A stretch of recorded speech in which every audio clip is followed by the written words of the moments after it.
वक्ता बोले हैं, अपने को उनसे जोड़ते हुए बहुत कम समय में ठोस बात बताने का प्रयास करूंगा। बाबा साहब B.R. अम्बेडकर ने सूत्र दिया, शिक्षित बनो, संगठित हो, संघर्ष करो। इसके बारे में भाई विंध्याचल जी ने बताया, आप भी समझते हैं। बाबा साहब को बाबा साहब कब से कहा जाता? एक बार की घटना है,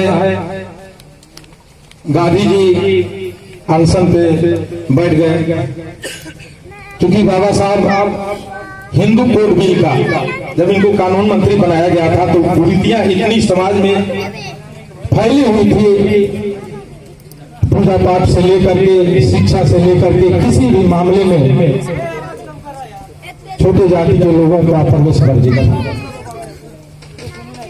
इन सब बातों को देखते हुए बाबा साहब ने कानून मंत्रालय से इस्तीफा दिया। मैं वो अभी बोले कि बोध से तो बाबा साहब, फिर अपने अनुयायियों के साथ बाबा साहब ने बौद्ध धर्म को स्वीकार किया। उसके बाद अभी हमारे एक साथी रिजर्वेशन की बात कर रहे थे। 1948 में, आज रिजर्वेशन की जो बात हम लोग कर रहे हैं, 1948 में बाबा साहब ने जब गोलमेज कॉन्फ्रेंस लंदन में हुआ था तो बाबा साहब ने उस समय सबके रिजर्वेशन की बात की थी, जिससे अंग्रेज, वहां हमारे देश के सारे नेता उपस्थित थे, कोई नहीं चाहता था कि रिजर्वेशन मिले भारत में। फिर अंग्रेजों ने वहां से साइमन कमीशन गठित किया कि साइमन कमीशन जाएगा भारत में और हर एक समाज के लोगों के बीच जाएगा, उनके आर्थिक, राजनीतिक और शैक्षणिक व्यवस्था की जांच करेगी, उसके हिसाब से रिजर्वेशन दिया जाएगा। क्योंकि बाबा साहब चाहते थे कि देश में समतामूलक समाज बने, आर्थिक मुक्ति, सामाजिक परिवर्तन की लड़ाई लड़ते थे बाबा साहब।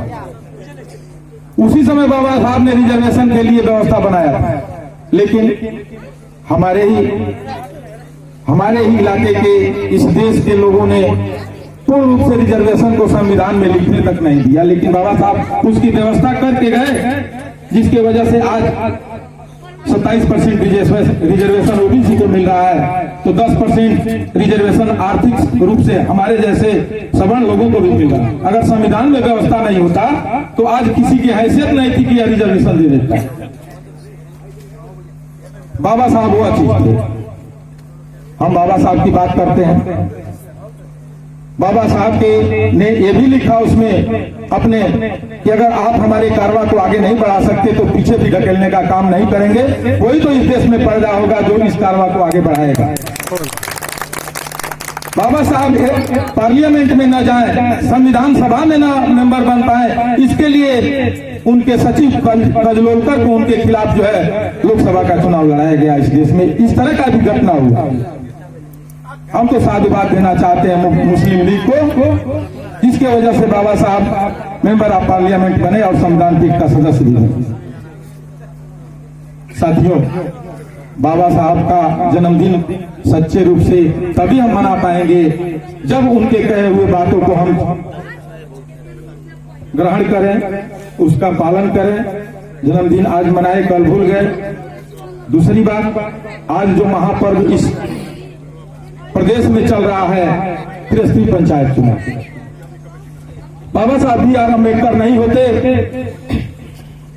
तो अभी हमारे एक साथी ने कहा कि पढ़ने का अधिकार, पढ़ने का ही नहीं, मत का भी अधिकार नहीं था।